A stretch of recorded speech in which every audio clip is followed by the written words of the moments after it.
All right. Today, I want to focus a little bit on income qualification and a little bit more information about income. Last week, we talked about my, desire, my hope, my goal to totally freak you out with identity theft. And I hope you actually listen to that.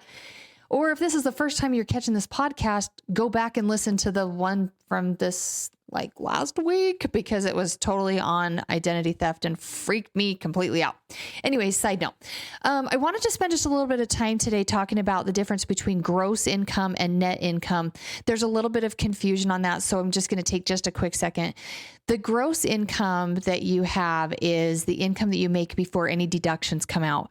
So it's the income that you have before your taxes come out, any health insurance, any 401ks, anything that you donate into like HSA, those kind of things. That is gross income. So it's the amount of money that you actually make before Uncle Sam and 401ks and all that jazz come out. And then the net income is after all those deductions come out. The gross income, let's just say, is $1,000, and you've got about $200 worth of deductions that are coming out of that. So your gross is $1,000, your net is $800.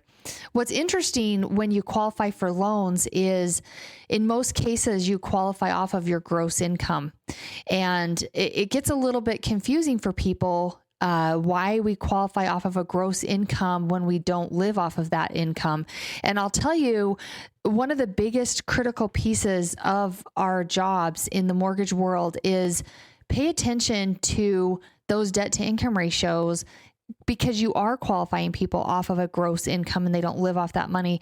So as a loan officer, it is our job to ask the question of, okay, this is what I can qualify you off of because this is what your gross wages say you can afford, but you don't live off gross income, you live off net income. So where do you feel comfortable? Hey, I can give you a $2,000 mortgage payment, but maybe in your budget, it doesn't feel good at $2,000. You want to be $1,500.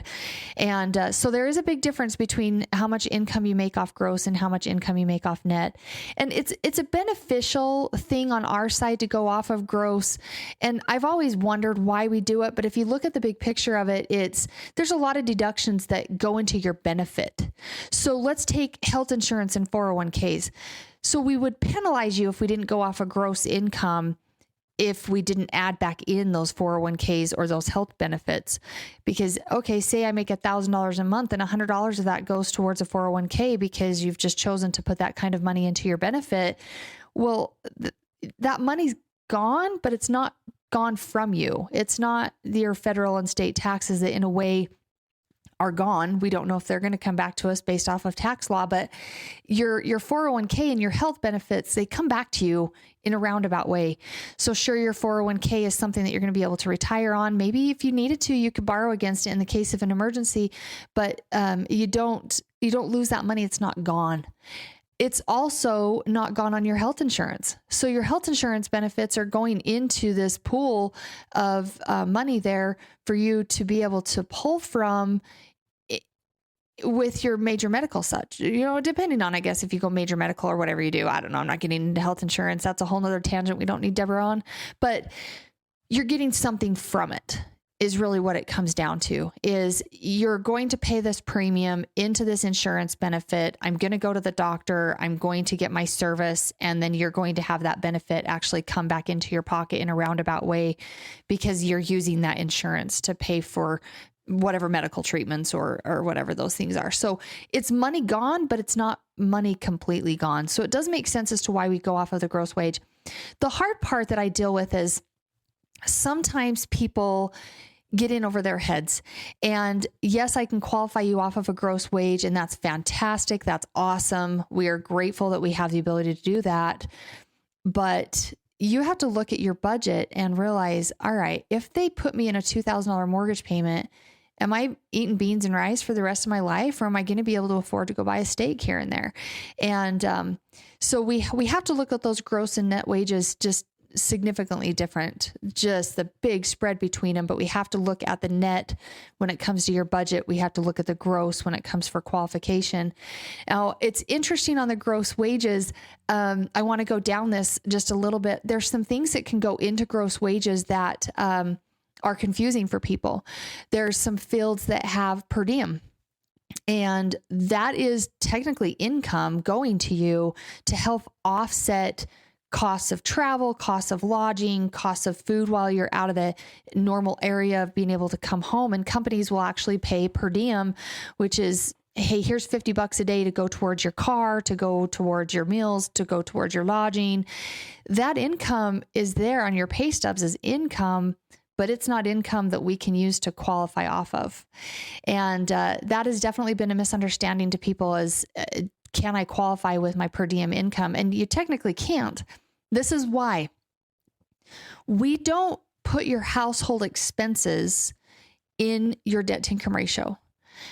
So when I look at your overall debts, I don't look at what your cell phone bill is. I don't look at what your grocery bill is. I don't look at what your car insurance is. I don't look at what your oil changes are costing per month. I don't look at your fuel costs. I don't look at any of that. And so when you talk about per diem being used to qualify, well, that per diem number is there to offset, I guess, costs / debt per se that we don't even count into the debt ratio. So why would we give you that income to help qualify? And if we had the situation where we had to prove how much do you pay in groceries, how much do you pay in car insurance, how much do you pay all that, then sure, the guideline would change for per diem. But oh boy, I don't want to go down that rabbit hole. I don't want anything to do with having to verify what people use for grocery bills and car insurance and all that. So it's good that we don't have to worry about that. But that's why you wouldn't have a per diem be able to calculate into your income qualification, even though it is sitting in your gross wages. Now, what I would say is if you have the ability to invest in HSAs, your health savings accounts, if you have the ability to invest into a 401k, do it. Because obviously talking to your accountant and all that is super critical. But if you have the financial ability to invest in some of those things that are non-taxed, it's so beneficial to take advantage of those while you can. And anyway, so this one's going to be kind of a short and sweet message here for us today. Just wanted to take some time and explain the difference between gross and net income and the importance of making sure that you're looking at your budget with your net income, not your gross income. But there is a little bit of confusion. This is how back in the day when I first started is, how do you remember? When we're in high school or even college, whatever, you try to compare things that will help you remember things for exams. And so when I was first starting, the green, had no idea anything about life. How I would remember the difference between gross and net was, it was gross how much I had to send to the IRS. And so that's how I remembered it is, I don't really get to keep all that money. It's really gross when you look at that. So, the word gross, yuck, bleh. I don't really know what the definition of that is in the Webster's dictionary, but anyways, so there's a little bit of a difference between gross and net. I task you with looking at your pay stubs to see how much comes out of your paycheck every time. See if there's any adjustments that can be made for you to be able to have a little bit more money into your pocket, or maybe you like having more money come out in your taxes. So you've got a big tax refund.